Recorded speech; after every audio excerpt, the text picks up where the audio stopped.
በየደረጃችሁ በየማዕረጋችሁ እንደምን ዋላችሁ እንደምን አረፈዳችሁ። ለዚህ ሰዓት ሰብስቦን ስለ መንግስቱ፣ ስለ ሕጉ፣ ስለ ስራው እንድንነጋገር የፈቀደልን አምላክ ምስጋናችን ይድረሰው። ኑ ትሉኒ ድህሬ ወእሬስየክሙ ትኩኑ መሰግራነ ሰብእ። ይሄ ትልቁ የኛ አርማ ነው። ማቴዎስ 4 ላይ ነው ይሄ ቃል ያለው።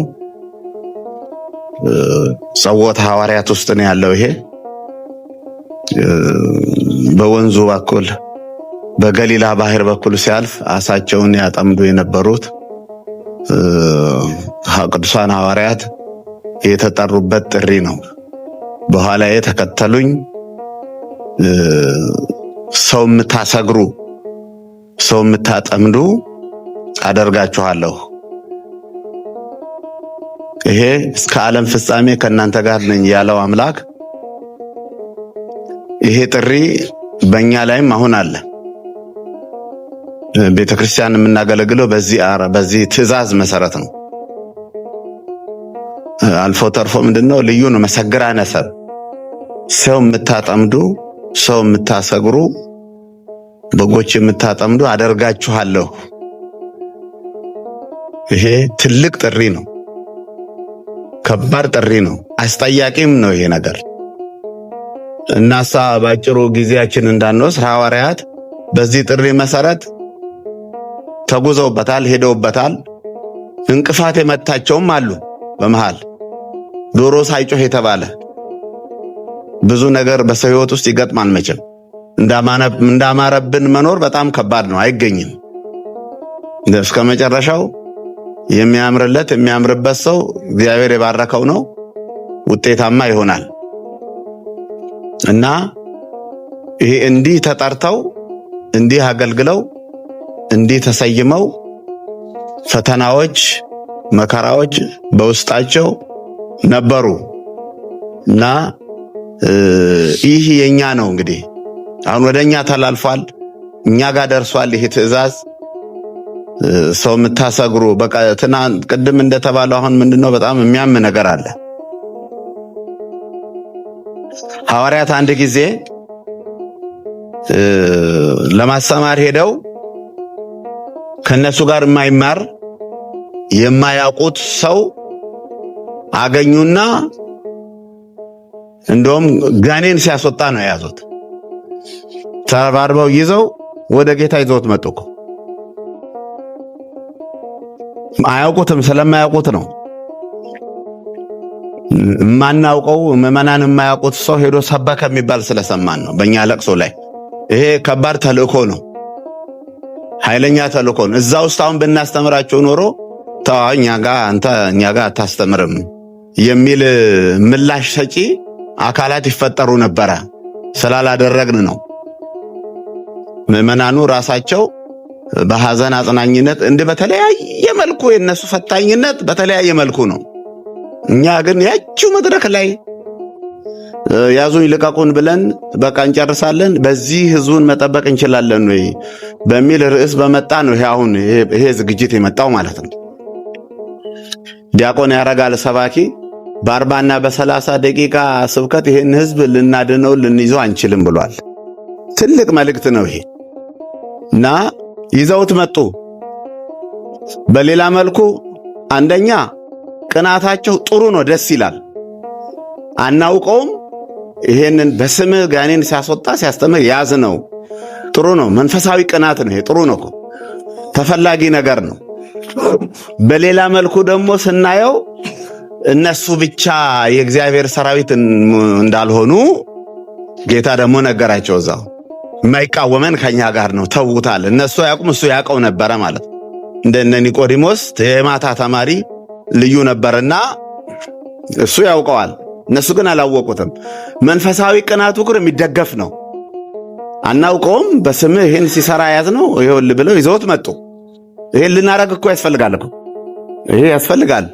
መንፈሳዊ ቅናት ይህንን ማድረግ ያስፈልጋልና የማያውቁትን ማናውቀው አዲስ ነገር ሲከሰት ማናውቀው አዲስ ነገር ስናይ ወደ ሀገረ ስብከቱ ወደ ሰበካ ጉባኤ ይዞ መሄድ እኮ ነው። ማስቆም እኮ ነው። በሕግ አምላክ ብሎ ማስቆም ነው። እና ብዙ ፈተናዎች ናቸው ያሉት። ይሄ ዘመን በጣም የፈተና ዘመን፣ በጣም አደገኛ፣ ያው የመጨረሻውም ነው እንግዲህ ከባድ ነው። ቤተክርስቲያን በአሁኑ ሰዓት በአራቱም አቅጣጫ ከባድ ፈተና ውስጥ ነው ያለችው። እና መሰግራኑ እኛ ግን ምን እየሰራን ነው? እና ተሳብቶላቸዋል ሐዋርያት እንደዚህ ብለው ተጠርተው ወድቀውም ተነስተው እየደገፋቸው እሱ ስኬታማዎች ሆነዋል እኮ። ያው በአንድ ቀን ስብከት ነው 3000 ሰው ያሳመነው ቅዱስ ጴጥሮስ። ተሳክቶላቸዋል። 8000 ማህበር ቤተሰብ አድርገዋል እኮ በአጭር ቀናት ውስጥ፣ በአጭር ቀናቶች ውስጥ 120 የነበረው ቤተሰብ 8000 ቤተሰብ። በዚህም ነው እስጢፋኖስ እንግዲህ እኛ ሌላ ስለምንሰራ ዲያቆናቱን እንሹምና በእኛ ሀገር የሚተኩ ይሄን ማህበር ይምሩት ብለው ነበር ሐዋርያት የሾሟቸው። ይሄ ማህበርም 8000 የደረሰውም ሌላ ፈተና ገጠመው እና በቃ እስጢፋኖስ የሚባለው ይሄ ብዙ ታምር እየሰራ ልዩ ነገር እየሰራ ነው፣ እንግደለው። ሲገደል እሱን ስንገለው ማህበሩ ይበተናል። እንደዚህ ነበር ያሉት ሐዋርያት። እንደዛ የሰበሰቡት ማህበር እክል ገጠመው፣ ፈተና ገጠመው፣ እስጢፋኖስ ተገደለ፣ ማህበሩ ተበተነ፣ ወንጌል የባሰ ተስፋፋ ማለት ነው። እግዚአብሔር በሚያውቀው ምስጢር 8000 ሰው 8000 ቤተክርስቲያን መስርተዋል ማለት ነው። በሄዱበት ቦታ ሁሉ እንዲህ አይነት ነገሮችም ይከሰታሉና ምን ውስጥ ነው ያለነው? ይሄ ያለንበት በጣም አደገኛ መስመር ነው። ከባድ መስመር ነው። መሰግራን ተብለናል። አጥማጆች ተብለናል። በጎችን የምሰበሰቡ ተብለናል።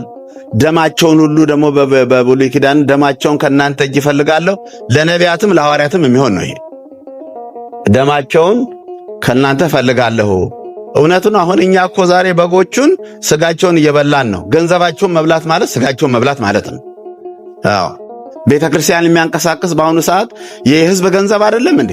የቤተ ክርስቲያኒቷን ጉሮሮ የከፈተ እኮ የህዝብ ገንዘብ የሰበካ ጉባኤ አደረጃጀት ነው ይሄንን ሁሉ ያደረገው። እና ይሄን ምን ደረጃ ላይ ነው ያለው? የቱ ጋር ነው የቆምኩት? ኃላፊነቴን ተወጥቻለሁ ወይ? ማስገሩን አስግሬያለሁ ወይ? አስግሬያለሁ ማለት ስንት ሰው አስተምሬ ስንት ሰው መልሻለሁ ነው እኮ። ማስገሩ ገመድ አይደለም፣ ገመዱ አይደለም። ስንት ሰው አሰገርን፣ ስንት ሰው መለስን፣ ስንት ሰው አስተማርን፣ ስንት ሰው አጠመቅን። ይሄ ልዩ ትኩረት የሚያስፈልገው ነው። የኢትዮጵያ ሕዝብ በእኛ እጅ መሃል ነው ያለው በአሁኑ ሰዓት። ገና ከእጃችን አልወጣም። በራሪ ነው የሚሄደው። የሄደውም እየተመለሰ ነው። እና ይሄን በደንብ ትኩረት ሰጥተን ይህን ኃላፊነት ካልተወጣን ያስጠይቃል። ያው እኛ ያለነው በሁለት ጥያቄ ነው የምንጠየቀው። አንዱ በራሳችን ሕይወት ተጠያቂ ነን። እንደገና በምንመራው መንጋ ደግሞ ተጠያቂ ነን። ለመንጋው ምን አድርገናል? ምን ላይ አድርሰናቸዋል? እንዴት መርተናቸዋል? የሚለው በየጊዜው አዳዲስ ነገሮች መቅረጽ ያስፈልጋል። አዳዲስ አሰራሮች፣ ህዝቦቹን አዳዲስ አሰራር፣ አዳዲስ የትምህርት ቀረጻ፣ በተለይ ሰባኪ ያለ የትምህርት ቀረጻ እንደ ሰዓቱን ለመፍጀት ብቻ መሆን የለበትም። እዛ የምንሄደው ስብከት ያሉ ስብከት ጉሮሮ ነው። የቤተክርስቲያን ጉሮሮ ነው። የቤተክርስቲያን ደምስር ነው። የቤተክርስቲያኗ ደምስር ስብከተ ወንጌል ነው። እዚህ ላይ ሰባኪያኑ ሁሉ እዚህ ብቻም አይደለም፣ በወረዳዎቻችን ያሉ ሰባኪያን ሁሉ ልዩ ስልጠና ያስፈልጋቸዋል። እና የአዲስ አበባ ሰባኪያን እንዳንሆን ጠዋት ቀሚሳቸውን እዚህ ላይ አድርገው ቤተልሔም ሄደው ተናጽተው ቅዳሴው አሜን ሲባል ያዙ ይልቀቁኝ መድረኩ ላይ ዕጣኑ ያልሸተታቸው መስዋዕቱ ጋር የሉም፣ ቅዳሴውም ጋር የሉም። እንዲህ አይነት ሰባኪያን እንዲህ ነው ወይ ህዝባችንን የምናድነው? አሁን አዲስ አበባ ላይ ጉባኤ የለም እኮ። ድሮ ጥምር ጉባኤዎች ነበሩ አዲስ አበባ ላይ 3-4 አድባራት እየተደራጁ በ3 ወር በጣም አደገኛ ጉባኤ ያዘጋጁ ነበር። ቀርቷል። አሁን እኔ አላይም፣ አይቼም አላውቅም።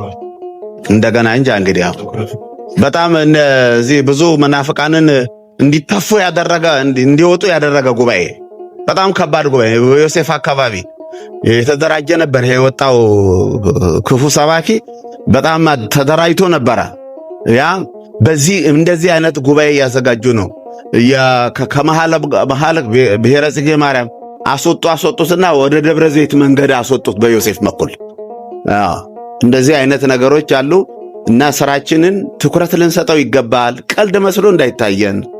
ይሄ በጣም ከባድ ነው። የመንግስተ ሰማያት አገልጋዮች ነን እኛ።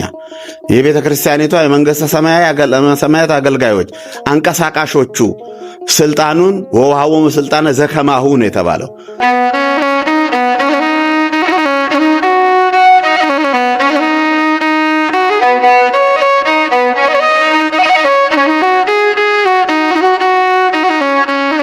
እንደሱ ያለ ስልጣን ሰጣቸው።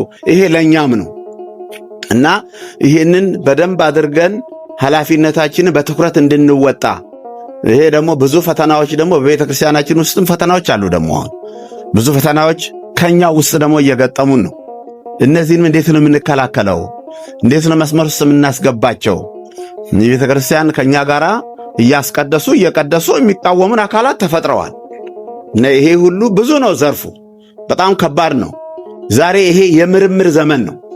አንዱ አንዱን የሚመረምርበት ዘመን ነው። ይሄ ዘመን እኮ ትናንትና ደህና ደር ያላችሁ ሰውዬ ጠዋት ተለውጦ የሚገኝበት ዘመን ላይ ነው ያለነው አሁን። ይሄን በደንብ ልናስተውለው ይገባል። ይሄ ስልጣን፣ ይሄ ሲመት ቀላል አይደለም። ወሬስ የክሙ መሰግራነ ሰብ የተባለው በእጅ መጫን ተደምድሟል። እጅ ጭኖ ዘአሰርኩም በምድር ይኩን ሱረ በሰማያት ወዘፈታይኩም በምድር ይኩን ፍቱሃ በሰማያት። ይሄ ቀላል ስልጣን አይደለም። ከዓለም የተለየ ስልጣን፣ ልዩ ጌጥ፣ ልዩ ማሰሪያ በሰማይም በምድርም የማሰር ስልጣን የተሰጣት ቤተ ክርስቲያን ናት። ውስጧ ደግሞ ያለነው እኛ ነን።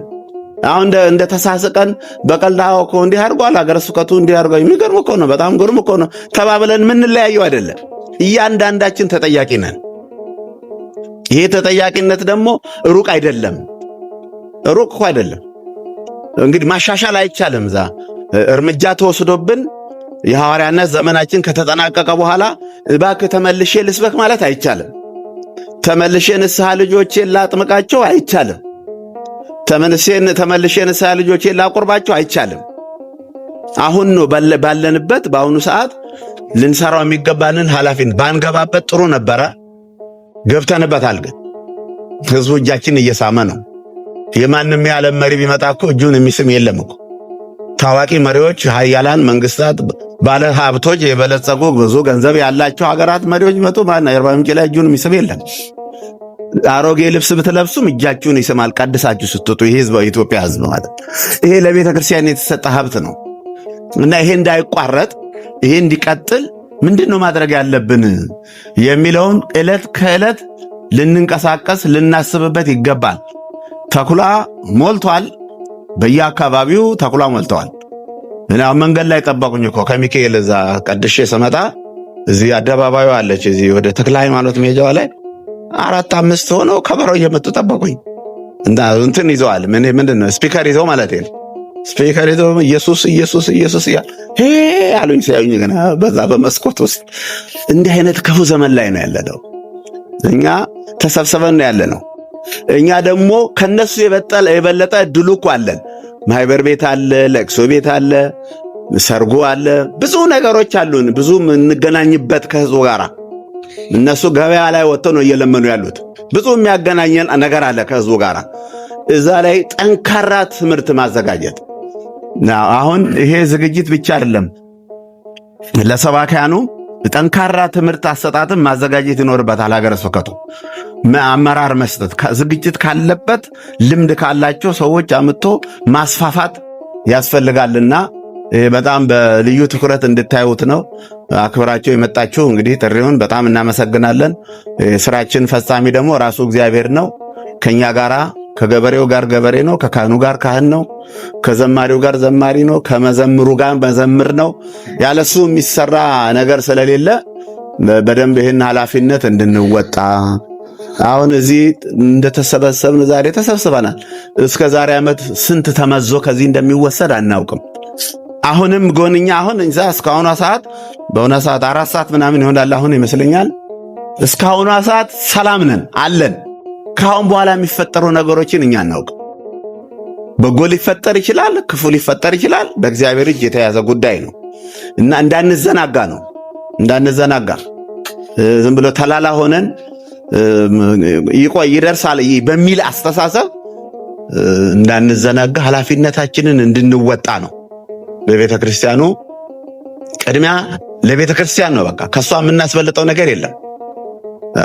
የትንሣኤው በረከት የጥምቀቱም በረከት በዚህች ቤተ ክርስቲያን ውስጥ ነው የሚተላለፈውና በዓለ ትንሣኤው በዓለ ስቅለቱ ሕማማቱ በሰላም ክፉ ሳንሰማ ክፉ ሳናይ በጣም በደስ በሚል ሁኔታ ተጠናቋል። ግን አንዳንድ ጊዜ የትምህርት ሰዓት አለመከበሩ ሊታሰብበት ይገባል። አሁን የስቅለቱ ዕለት እንኳን ከቤት ወጥቶ የማያውቁ ሰዎች አሉ። የትምህርት ሰዓት አልተከበረም። እኔ በዋልኩበት የትምህርት ሰዓት አልተከበረም እና እንዳሰብነው አልሆነም። የትምህርቱ አሰጣጥ እንዳሰብነው አልሆነም። ያለት ምንድነው? ከቤት ወጥቶ የማያውቅ ህዝብ ነው የሚመጣው። ያን የመጣ ህዝብ ደግሞ እዚሁ ለማስቀረት ጥሩ ዝግጅት፣ ጥሩ ትምህርት ያስፈልጋል። በሚገባ ትኩረት ለስብከተ ወንጌል። ብዙ ጊዜ ሰዓት አልቋል። እንግዲህ ባጭሩ ሰባኪ ገለ ያስተምረናል እንዲህ የሚባል ቋንቋ አያስፈልግም። አሁን ወደፊት እንዲህ ነው የምንለው እኮ። ሙሉ መድረክ ለትምህርት መሰጠት አለበት። ሰባኪው ሙሉ መድረክ ማግኘት አለበት። ሰባኪው ደግሞ ልዩ ዝግጅት ሊኖረው ያስፈልጋል። ነገ ኢዮብ፣ ነገ አብርሃም፣ ይስሐቅ፣ ያዕቆብ ፈርዶባቸዋል። እነሱም የሰባኪያን መለማመጃዎች ናቸው እና በደንብ አንብበን ነው መሄድ ያለብን። አዘጋጅተን ነው። ሰውን የሚያደማ ትምህርት ምንድን ነው የሚል እኮ ያስፈልገናል። የሚያደማ ትምህርትና ማያደማ ትምህርት አለ። ለሰዓት መፍጃ ያው የሥራ ተገኝቷል፣ ስራውን ፈጽሟል ለመባል መሆን የለበትም። መጨነቅ እኮ አለብን እኮ። ጌታ እኮ መጨነቅን አስተምሮናል። ሰባኪ መጨነቅ እንዳለበት ምንድነው ያለው? አንዴ በእርሾ ሲያስተምር፣ አንዴ በነጋዴው ሲያስተምር። ይሄ እኮ መጨነቅ እኮ ነው። ሰባኪው መጨነቅ አለበት እኮ። አንዴ በእርሻው ሲያስተምር፣ በተለያዩ ነገሮች ሲያስተምር ሰባኪው ይሄ ህዝብ ምንድነው በባህሪው ጭንቀት ባይኖረውም ኢየሱስ ክርስቶስ አምላካችን በባህሪው ጭንቀት ባይኖረውም የአካባቢውን የሰዎች አእምሮ አቀባበል እያሰበ ነበር እኮ ይሄን የሚጠቅሰው። እንግዲህ ዘሪው ሊዘራ ወጣ ሲል ገበሬዎች መካከል እንዳለ ነው የሚያሳየው። ስለ ንግድ ሲያወራ ነጋዴዎች አካባቢ እንዳለ ነው የሚያሳየው። ስለ እርሾ ሲያወራ ስለ እርሾ የሚያውቁ ሴቶች መካከል እንዳለ የሚያሳይ ነው ይሄ። እና ሰባኪ የአካባቢውን ሰዎች አእምሮ የመዘነ የመጠነ ተጨንቅ ቅኔ እኮ ነው ማለት ነው። ቅኔ 5 ጸያፎች አሉት። ቅኔ በተለይ ማለት ነው 5 ጸያፍ ገቢር ተገብሩ አንድና ብዙ ወንድና ሴት ምናምን የሚል 5 ጸያፎች አሉ። ሰባኪ ስብከትም እኮ እንደዚህ እኮ ነው። በደንብ ታስቦ መገበሪያ ማለት ነው። ስብከት መገበሪያ ማለት ነው። ተጨንቆ ይህን ህዝቡን ምን ተንግበር የሚያሰኝ የህዝቡን ህሊና የሚመልስ እንደዚህ አይነት መሆን አለበት። በደንብ መዘጋጀት ይኖርብናል። ኃላፊነታችን መወጣት ይኖርብናል። እዚሁ እንደተቀላለርን እዚሁ አብረን በልተን ጠጥተን እንደተሳሳቅን የምንቀር እንዳይመስላችሁ። ኃላፊነታችን መወጣት አለብን። ይሄ በጣም አስጠያቂ መስመር ነው፣ የምንጠይቅበት መንገድ ነው እና በርቱ፣ ጠንክሮ ማንበብ ነው፣ መዘጋጀት ነው። ካህናቱም ንስሐ ልጆቻችሁን ንስሐ ልጅም የምትመርጡ ካህናት ካላችሁ ንስሐ ልጅ አትምረጡ። ሀብታሙን ስታገኙ ቶሎ ንስሐ ልጅ ማድረግ። ድሃው ደግሞ ሲመጣ አይ መምሬ ከሌጋ ሂጂ፣ መምሬ ከሌጋ ይሻልሻል የምትሉ ካህናት ትኖሩ ይሆናል አሉ። እኛ አካባቢ እንዲህ አይነት ሰዎች ነበሩ የሚሉ ነበሩ። እንዲህ አይነት ነገር አስፈላጊ አይደለም እና ድሃውም ሀብታሙም እኩል ነው ለኛ። ሁሉም እኩል ነው። ሁሉንም እኩል ነው የምናየው እና ደግሞ አንዳንዶቹ ካህናት ሀብታሞቹን የሚፈሩ ካህናት አሉ። ባለፈውም ተናግሬዋለሁ። መተው መምሩ ንስሐ ይስጡ ሲሉ ኧረ እርሶ ምን ችግር አለበት? እርሶ እግዚአብሔር የባረኮት የአገር ጥላ የአገር አድባር ምን አለበት? እርሶ አዋቂ ከሆነ ሰው ንስሐ ይስጡኝ እኮ ነው የምሎት፣ ጥፋት ሰርቻለሁ ነው እያልኩት ነው የምሎት ይላል። ካላወቀ ግን እንደ ቄሶቹ እያሞገሱኝ ብሎ ጥሎ ይሄዳል እኮ በቃ ሳይናዘዝ ማለት ነው። ሳይናዘዝ እና ይሄ በደንብ ትኩረት ሰጣችሁ ወደፊት እንዲህ አይነት ስልጠናዎችም እንደ ትምህርተ ኖሎት በደንብ ያስፈልገናል። በደንብ እንዲያው ስብሰባችን እየተቋረጠ እየተው ነው። በየ6 ወሩ ተባብለን ነበር፣ እኛም ሳይመቸን ቀርቶ ነው እንጂ እንዲህ አይነት ነገሮች ትምህርተ ኖሎት የሚባል በጣም ጥልቅ የሆነ ትምህርት አለና በደንብ አድርጋችሁ ትኩረት እንድትሰጡት ነው። በጎቹን መሰብሰብ፣ ህዝቡን መሰብሰብ። ህዝቡ መካከል ቫይረስ የሚረጩ ሰዎች አሉ፣ የሚያለያዩ፣ የሚያከፋፍሉ፣ ዓላማቸው ምን እንደሆነ የማናውቃቸው። እንደሱን ሁሉ በደንብ እኮ ልንከታተላቸው ይገባል፣ ልናውቃቸው ይገባል፣ ልንረዳቸው፣ ልንከታተላቸው፣ ሐሳባቸውን እግር ለእግር ተከታትለን መስመር ማስያዝ ይኖርብናልና እግዚአብሔር ይስጥልን። እንግዲህ ሀገረ ስብከቱም ይህንን አዘጋጅታችሁ ለዚህ ሰዓት ማቅረባችሁ እናንተም ይህን ለመቀበል መምጣታችሁ እናመሰግናለን። እግዚአብሔር ይጠብቅልን፣ ስራችንን ያቃናልን፣ ይባርክልን፣ ይቀድስልን። አቡነ ዘበሰማያት